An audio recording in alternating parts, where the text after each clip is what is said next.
The black game rises and is recognized with the All-World Basketball Tournament. Hello, coaches. I'm Don Burrows. From the outset of the game created by James Naismith in 1891, the African-American game flourished. It seems the sport reached black communities almost immediately, led by the YMCAs, where Naismith created the game.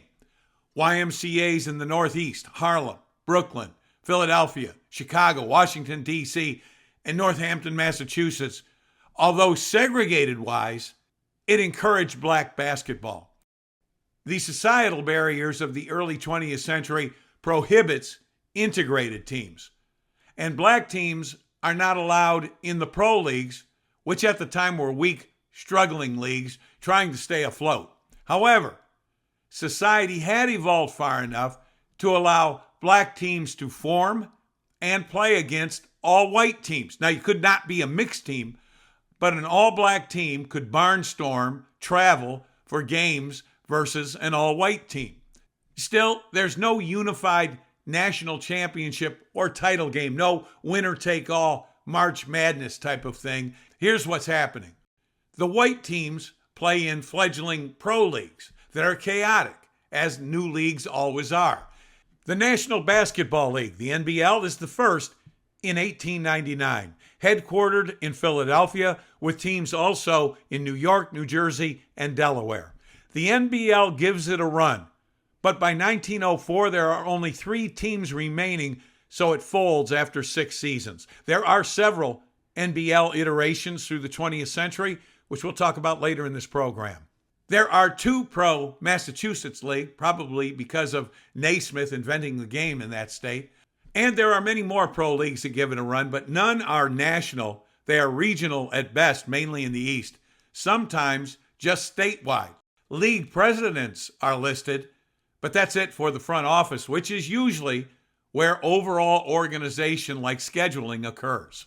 The black teams, they're playing for what's called, at the time, the Colored Basketball World's Championship, as named in 1907 by Lester Walton. He's a sports writer for the New York Age. That's the largest circulation of the day for a black newspaper. But it's not a tournament. It's a consensus vote, like back in the AP-UPI days of electing a college football national championship. It was voted on. And this one is voted on by the leading basketball writers of all African-American newspapers in the East. The team that rises most famously to the top is the New York Renaissance. How does this happen? The team, it plays in a ballroom. Or is it a casino? Is that a theater? Is it a retail store? Yes, to all. And the ballroom converts to a basketball arena. It's called the Renaissance Ballroom and Casino. Its beauty and versatility makes it a Harlem jewel. It even earns its own nickname, the Rennie. And now it's home to the New York Rens, the first black-owned professional team. Robert Douglas is the brains that cuts the deal to have a dominant home court at the Rennie, which leads the Wrens of the Roaring 20s and into the 30s to the peak of basketball, black or white. This is the original team Mr. Douglas founded in 1923. Here is their captain, Clarence Fats Jenkins. He's 5'7". He's not fat. He is quick, fast, smart, team captain for 15 years. Fans of the Wrens called him their Babe Ruth of black basketball. The Wrens appear to carry a slim roster of 8. There's not an equivalent of the Negro baseball leagues in basketball at this time. It was independent, barnstorming teams. Today it's called a travel team. But while no official black league, this travel circuit was well organized, and it developed rivalries that transcended race.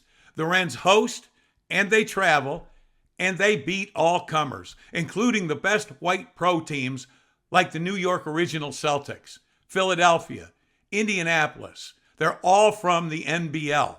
Their record for the 1938-39 season is an astounding 122 wins, 7 losses. So if the Wrens can win that many games, but the Celtics, let's say, win an organized NBL championship, who's the champion? Another sports editor, this one in Chicago has a vision. One tournament, and the winner will be the one and only official champion of basketball throughout the world. It's called the World Professional Basketball Tournament. Sports writer Ed Cochran even got his paper to sponsor the event. The Chicago Herald-American is the afternoon paper in the Windy City, published by various names from 1914 until 1975. Cochran was asked how he came up with the idea, and he says, quote, "out of the chaos of conflicting claims." Every pro basketball season at that time in March seemed to conclude with the pandemonium of many teams of independents or from different leagues, from different professional leagues, proclaiming themselves the champions. The inaugural World Professional Basketball Tournament is in 1939. 12 teams are invited to this one-and-out tournament. All said yes. Here are the teams. There are no restrictions, no barriers about color, heritage, ethnicity, independence, barnstormers, pro league members, no limits. It's the best. You're in and will play for one title, crown one world champion, and there's a $1,000 prize to the winning team, modern day equivalent of about $21,300. It is the Wrens who emerge winning all 4 of their games. In the title game on March 28th at the Chicago Coliseum, the Wrens defeat the Oshkosh All-Stars of the NBL 34-25. The Oshkosh All-Stars had been the champions of the all-white NBL. The tournament MVP is this man, the Wrens' Pudgy Bell. He is a smooth, slender, 6'2" forward who, interestingly, did not play high school or college ball. Bell came up through the YMCA system that Naismith helped create. Here they are in the hotel lobby in Chicago. This is the morning after. They're about to take their 800-mile trip on the bus back home to Harlem as the world champions. With an 8-player roster, plus a coach and owner, that's a 10-way cut. Their cut per man of the prize money then is $100, which is equivalent, approximately, modern day, to $2,200 per man for 2 days' work. Not bad. But the cash, we all know that will spend. Being the first world tournament champions, that's forever. A couple of postscripts here. The tournament is played for 10 years. MVP Bell moves from the Wrens to the Washington, D.C. Black Bears in 1943. That team wins the world title with a perfect 41-0 record.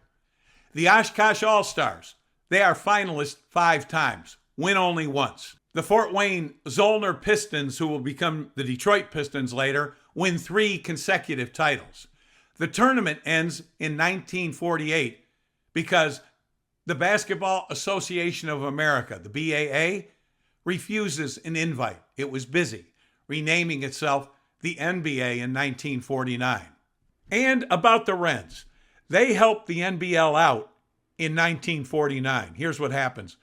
An NBL team in Detroit folds midway into the season. The master schedule is a disaster without a team in the region to pick up the remaining 40 games.